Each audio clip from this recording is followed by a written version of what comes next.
पिछले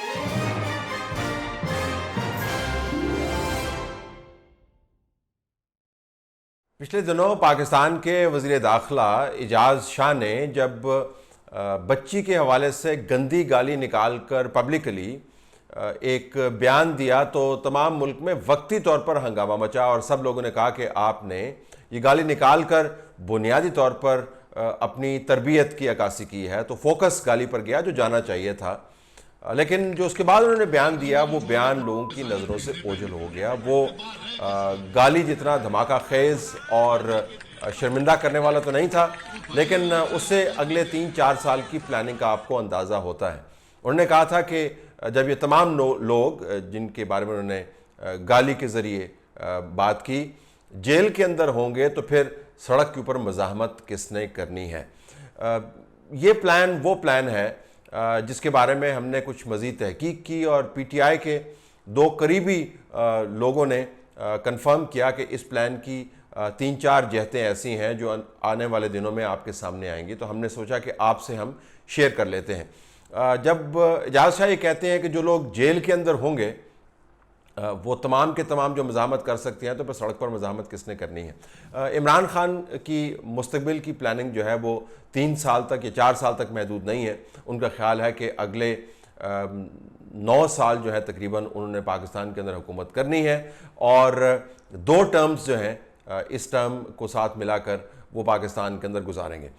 इस प्लानिंग के लिए उनका जो कलीदी इन्हसार है वो मौजूदा फ़ौजी क़यादत के ऊपर है। इमरान खान के करीबी हलकों का कहना है कि मौजूदा फ़ौजी क़यादत अगर अपनी ताकत में बरकरार रहती है, अगर जनरल कमर बाजवा एक्सटेंशन लेते हैं और उसके बाद मौजूदा DG/ISI जनरल फैज़ नेक्स्ट आर्मी चीफ बनते हैं, तो इमरान खान बतौर सियासतदान ख़ुद को बहुत मुस्तहकम महफूज करेंगे, क्योंकि उनका ख्याल है कि जिस किस्म के ताल्लुकात उन्होंने मौजूदा फ़ौजी क़यादत से और आने वाली फ़ौजी क़यादत से बना लिए हैं, उसके अंदर अगर खम नहीं आता तो फिर उनकी कमर भी सियासी तौर पर नहीं झुकेगी। तो मौजूदा फ़ौजी क़यादत के ऊपर इमरान खान ने सियासी तौर पर बहुत तकिया किया हुआ है और इमरान खान के करीबी हलकों का कहना है कि मौजूदा फ़ौजी क़यादत और इसके बाद आने वाली फ़ौजी क़यादत जो पोजीशन की गई है इन हलकों के मुताबिक वो इमरान खान को पार लेकर जाएगी। अब इसमें कितनी हकीकत है, फ़ौजी क़यादत क्या सोच रही है, हमें इसके बारे में इल्म नहीं है, लेकिन हम आपको सिर्फ बता रहे हैं कि पहला एलिमेंट जो इजाज़ शाह की गाली के बाद एक लाइन की सूरत में सामने आया इस प्लानिंग का ये है कि फ़ौजी क़यादत को अपने साथ मिलाकर रखें और सियासी तौर पर दूसरी क़यादत को तुन के रखें। दूसरा एलिमेंट अपोजिशन के हवाले से है। इमरान खान के करीबी हलकों का कहना है कि हमने ये असेसमेंट कर ली है कि अपोजिशन के तिलों में तेल नहीं है। बदतरीन हालात के बावजूद अपोजिशन हुकूमत के ख़िलाफ़ कोई बहुत बड़ा जलसा, कोई बहुत बड़ा हंगामा, पाकिस्तान के बड़े शहरों के अंदर हड़तालें करने में नाकाम रही है। जो भी हड़तालें हुई हैं वो सियासी तौर पर नहीं हुई, वो मुआशी तौर पर हुई हैं। अगर ट्रेडर्स ने ये काम किया है कि उन्होंने अपनी दुकानें बंद की हैं या बिज़नेस के हवाले से उन्होंने अपने शकूक व शुबहात का इजहार किया, तो उसमें अपोजिशन का कोई कमाल नहीं है, ये बजट की कंपल्शन है। तो दूसरी प्लानिंग का हिस्सा ये कि अपोजिशन को अगर हम तुन के रखेंगे और फ़ौज हमारे साथ होगी तो तमाम इदारे तो वैसे ही हमारे नीचे लगे होंगे। जब अपोजिशन को तुन के रखेंगे और पिछले साल की कारकर्दगी देखेंगे तो कुछ बड़ा हंगामा होने का नहीं है। अपोजिशन इस काबिल ही नहीं है इन हलकों के मुताबिक कि वो इमरान खान को कोई बहुत बड़ा चैलेंज दे पाए।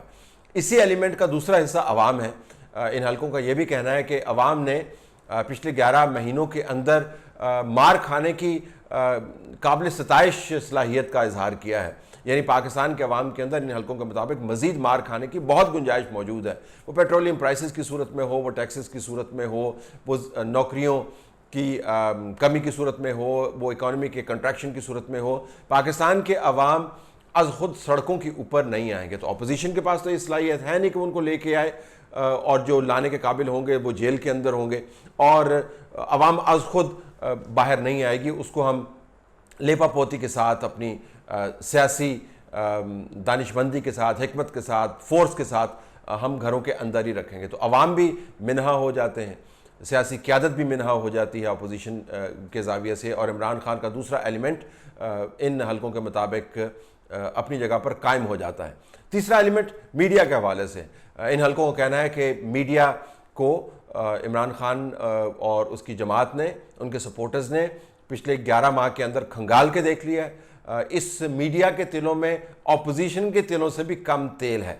आप मालकान को कान पकड़वा दें, आप ज़मीन पर उनकी नाक रगड़वा दें, उनसे लकीरें निकलवा लें, सिर्फ अगर आप उनको इश्तिहार देते रहें या उनको ये बताते रहें कि अगले चंद महीनों के अंदर हम आपके वाजबात क्लियर कर देंगे, तो वो आपको खुली छुट्टी देने को तैयार हैं। तो जो मेन स्ट्रीम मीडिया है उसके अंदर इमरान खान के करीबी हलकों को कहना है कि किसी किस्म की कोई रेजिस्टेंस, डिबेट और मुल्क के जो ख़राब हालात हैं उनको जांचने, परखने और उसके ऊपर लोगों तक मवाद मुहैया करने की कोई सलाहियत अगर मौजूद थी तो वो मुकम्मल तौर पर न्यूट्रलाइज कर दी गई है।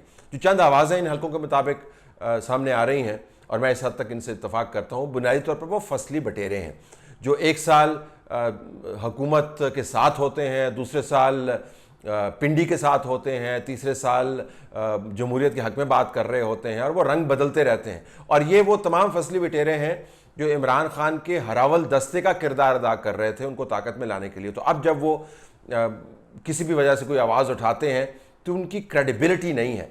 तो इमरान खान के करीबी हलकों को कहना है कि मीडिया मुकम्मल तौर पर हमारे कंट्रोल के अंदर है।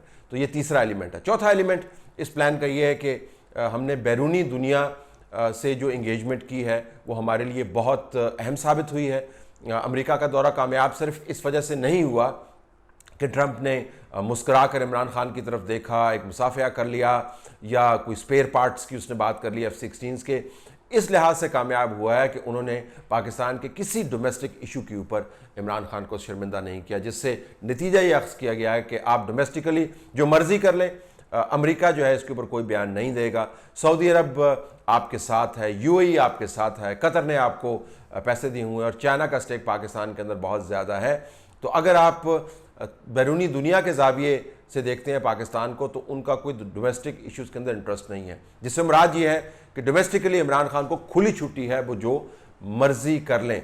जब मीडिया आपके कंट्रोल में हो, बैन अवी ताकतें डोमेस्टिकली आपको शर्मिंदा ना कर रही हों, अगर फ़ौजी क़यादत आपके साथ है, अपोजिशन और अवाम जो है वो मुकम्मल तौर पर मुज़ाहमत करने की सकत से आ रही हैं, तो फिर एजाज़ शाह जैसे लोग यकीनन एक मरतबा नहीं कई मरतबा गाली निकाल कर वो बात कर सकते हैं जो उन्होंने कही, और वो ये कि जिन्हें मज़ाहमत करनी है वो तो जेल के अंदर होंगे, तो मज़ाहमत करने वाला बाहर क्या होगा। ये वो मुकम्मल प्लानिंग है जिसको बुनियाद बनाकर इमरान खान समझ रहे हैं कि वो एक टर्म के लिए नहीं 2 टर्म के लिए पाकिस्तान के वज़ीर आज़म बने हैं।